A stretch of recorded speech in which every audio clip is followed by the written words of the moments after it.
The Texas newspaper that published the leaked Uvalde school video is facing intense backlash today. The footage shows the shooter entering the school and police waiting 77 minutes before taking him down. It was obtained by investigative reporter Tony Plahetsky of the Austin American-Statesman and KVUE TV. This is not a decision that we have taken lightly.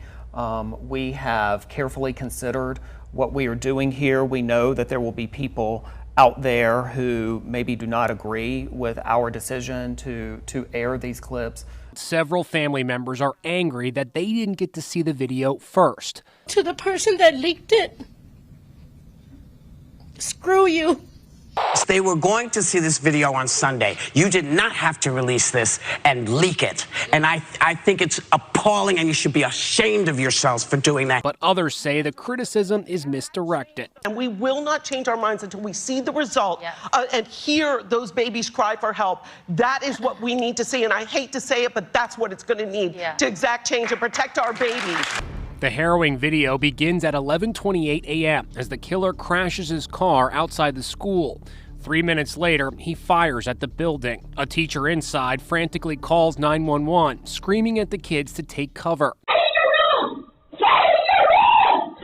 11:33 a.m. The killer walks into the school, takes a right, and saunters down a corridor, casually flicking his hair.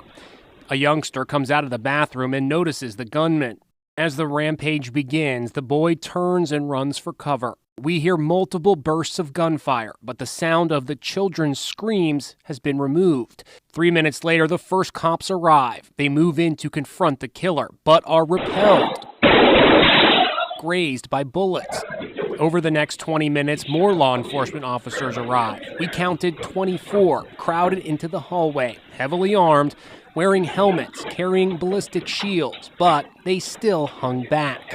The screams of children were scrubbed from the video, which means the officers in the hallway were hearing that too. And yet sitting there. Some moments are triggering pure disbelief. This officer strolls over to the mounted dispenser and sanitizes his hands. Under what world is it okay to use a hand sanitizer while children are screaming and you know that they're in there with a crazy gunman?